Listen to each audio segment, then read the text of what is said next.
Jornal do Brasil. Você por dentro da notícia. Aconteceu. É notícia. É Jornal do Brasil. Sejam todos bem-vindos. Hoje, segunda-feira, dia 5 de março de 2018. Estamos chegando em mais uma edição do Jornal do Brasil. As manchetes da edição dessa segunda-feira.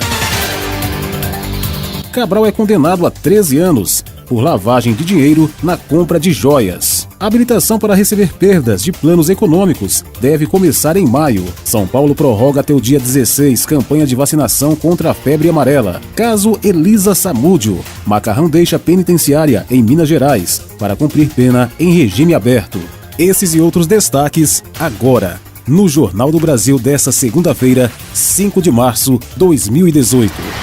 Você está ouvindo Jornal do Brasil.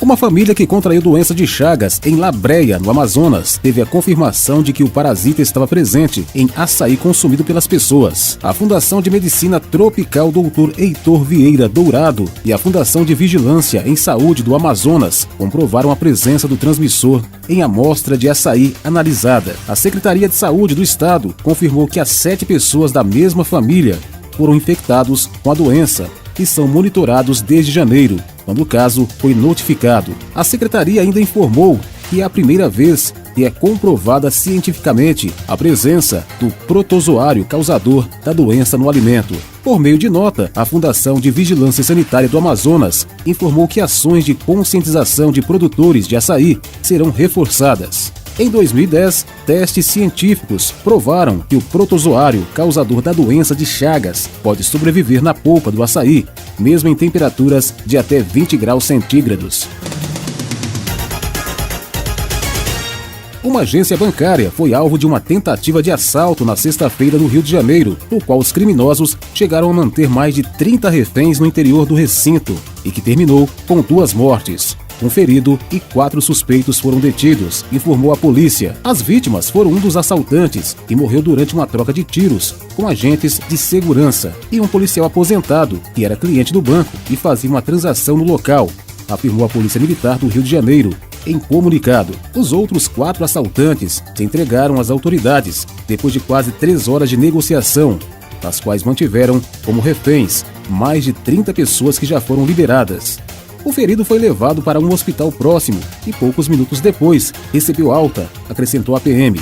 Agentes do Batalhão de Operações Especiais BOPE, que se encontravam no local, estabeleceram um período de segurança, participaram das negociações e, posteriormente, inspecionaram a agência bancária. A agência pertence ao Banco Santander Brasil e está situada no bairro de Madureira, na zona norte da cidade. Você está ouvindo Jornal do Brasil. Luiz Henrique Ferreira Romão, o macarrão de 32 anos, condenado pela morte da modelo Elisa Samúdio, deixou o complexo penitenciário Dr. Pio Canedo, em Pará de Minas, por volta das 22h30 da última sexta-feira, dia 2. Ele conseguiu da Justiça autorização para cumprir pena em regime aberto. A projeção de pena foi concedida na quinta-feira, dia 1º, pelo juiz Antônio Fortes de Pádua Neto, e considerou que Luiz Henrique Ferreira Romão já possuía os requisitos necessários, como cumprimento de pena e bom comportamento para deixar o semiaberto. A princípio, o macarrão sairia na quinta-feira, mas a existência de um mandado de prisão em aberto contra ele na Justiça do Rio de Janeiro impediu o cumprimento do alvará de soltura. Na sexta-feira, o PJMG esclareceu que o mandado referente ao caso pelo qual foi condenado em 2012 constava como pendente por um erro no sistema. Corrigido a falha, o novo alvará foi expedido às 18 horas. Como Pará de Minas não tem um local que sirva de albergue para os sentenciados dos regimes aberto e semiaberto, o juiz determinou que a pena seja cumprida domiciliar. Para manter o benefício, Macarrão terá que cumprir alguns benefícios, entre os quais permanecer em casa no período das 19 às 6 horas da manhã. A Secretaria de Estado de Saúde de São Paulo prorrogou até o dia 16 a campanha de vacinação contra a febre amarela na capital e em mais 53 municípios do interior paulista. Em janeiro e fevereiro, 6,6 milhões de paulistas tomaram a vacina. Ao longo do ano passado, 7,4 milhões de pessoas foram imunizadas. Segundo o balanço da Secretaria, na campanha deste ano, que começou em 25 de janeiro, foram aplicadas 4,65 milhões de doses, atingindo 50,3% do público-alvo, formado por 9,2 milhões de pessoas. A região com menor cobertura vacinal é a Baixada Santista, com 36,8%. No Vale do Paraíba e Litoral Norte, a cobertura é de 47,6%. O Grande ABC tem 44,1% e a capital 62,1%, com a imunização de mais de 2,1 milhões dos 3,3 milhões de moradores. Nos distritos definidos para integrar a campanha, a vacinação é a principal forma de proteger a população contra a febre amarela. Por isso, é imprescindível que todas as pessoas que moram nos locais definidos na campanha e ainda não se imunizaram comparecerem aos postos até o dia 16 de março, disse a diretora de imunização da Secretaria, Helena Sato. Você está ouvindo Jornal do Brasil.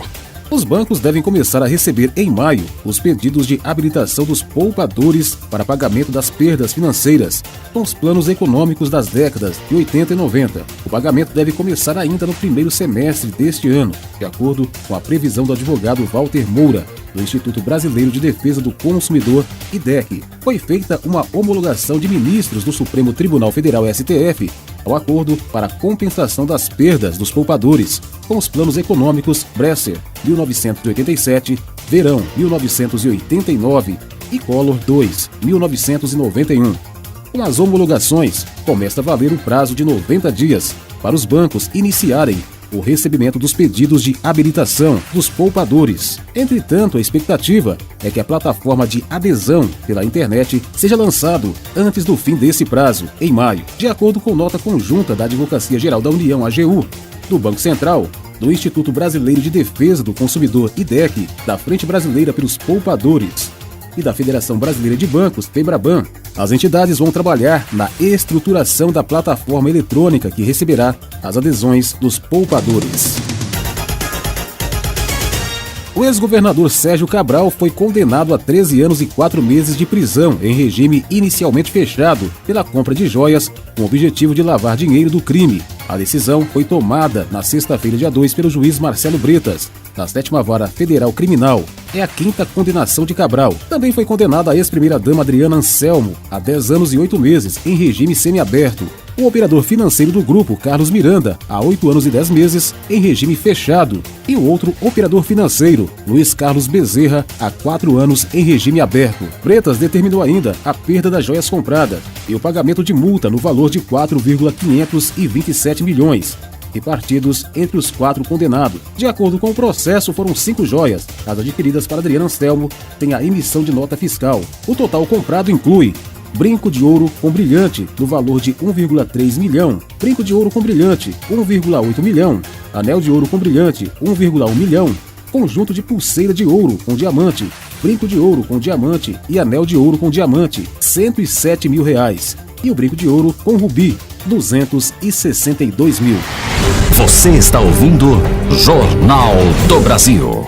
E olha só que notícia absurda. A Justiça decretou no sábado a prisão preventiva de Felipe Douglas Alves, de 25 anos, e Débora Rolim da Silva, 24 anos, suspeitos de espancarem e matarem a filha Emanuele Ágata da Silva, de apenas 5 anos, na sexta-feira, em Itapetininga, em São Paulo. De acordo com a Polícia Civil, os pais acionaram o Serviço de Atendimento Móvel de Urgência, SAMU, durante a noite e disseram que a filha estava convulsionando após ter caído da cama. A equipe médica suspeitou dos hematomas no corpo da criança e acionou a polícia. A menina foi levada ao pronto-socorro de Itapetininga e, devido à gravidade dos ferimentos, foi transferida ao Hospital Regional de Sorocaba, mas não resistiu e morreu na manhã de sábado. Após a confirmação da morte da criança, o casal foi detido e encaminhado à delegacia. Em audiência de custódia, que durou cerca de 2 horas, o juiz determinou a prisão preventiva dos pais de Emanuele até o dia do julgamento, que ainda não tem data marcada. 3 açudes sangraram no Ceará neste final de semana, chegando a um total de 5 reservatórios com capacidade máxima. Com as chuvas ocorridas entre sexta e sábado, os açudes Itaúna, Tijuquinha e Colina chegaram ao 100% do volume. Os caldeirões e Germinal também haviam sangrado, desde o fim de semana passada. Os dados fazem parte do relatório da Companhia de Gestão dos Recursos Hídricos, que monitora 149 reservatórios do estado. Outros 2 açudes, Maragampinho e Tucunduba, têm mais de 90% da capacidade. A barragem do Rio Cocó, em Fortaleza, também havia sangrado em 23 de fevereiro, mas perdeu volume de água e tem atualmente 90% da sua capacidade. Olha, a previsão para o mês de março. Março, tradicionalmente, o mês mais chuvoso no Ceará, deve ser de chuvas acima da média histórica neste ano, conforme a previsão da Fundação Cearense de Meteorologia e Recursos Hídricos. Você está ouvindo Jornal do Brasil. Em vídeo divulgado no sábado, dia 3, o ministro-chefe da Secretaria de Governo, Carlos Marum, criticou a inclusão do presidente Michel Temer no inquérito que apura um suposto pagamento de propina de 10 milhões pela Odebrecht para o PMDB. Segundo delatores, o negócio teria sido acertado no Palácio do Jaburu, quando Temer era vice-presidente. Estavam no mesmo encontro os atuais ministros da Casa Civil, Eliseu Padilha, e da Secretaria-Geral, Moreira Franco. O constituinte foi claro ao estabelecer na nossa Constituição que o presidente da República não pode ser investigado por questões eventualmente acontecidas anteriormente ao início do seu mandato, afirmou Marum. O presidente pode sim ser acusado, investigado, processado, mas se forem questões externas ao mandato, somente após o encerramento do mesmo. O ministro relator do caso no Supremo Tribunal Federal STF, Edson Fachin, incluiu Temer no rol de investigados nesse processo a pedido da Procuradoria-Geral da República. Em julho do ano passado, pouco antes de passar o posto para a atual ocupante Raquel Dodge, o então Procurador-Geral da República, Rodrigo Janot, afirmou que não diminuiria os ritmos das investigações por estar em final de mandato. Enquanto houver bambu, lá vai flecha, disse. Janot denunciou Temer por corrupção passiva no caso da JBS. Nenhuma aposta acertou as 6 dezenas do concurso 2019 da Mega Sena. Ela foi realizada na noite de sábado, dia 3, em Maceió. Foram sorteados os seguintes números: 23, 41, 46, 52, 54 e 59. De acordo com a Caixa, com o prêmio principal acumulado, a aposta que acertar as 6 dezenas no concurso 2020, na próxima quarta-feira, dia 7, pode levar um total de 40 milhões.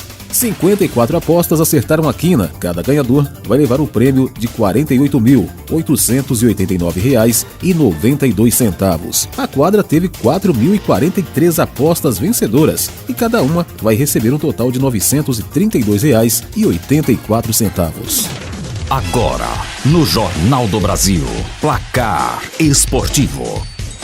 Em erro de arbitragem, logo no início do jogo, decidiu o clássico carioca do sábado. De todo modo, o Flamengo venceu o Botafogo no Newton Santos por 1-0, após uma partida que teve mais cartões do que bons lances. O rubro-negro lidera o grupo B, enquanto o alvinegro está fora da zona de classificação. Na próxima quarta-feira, o time de Carpegiani joga contra o Boa Vista, em Volta Redonda.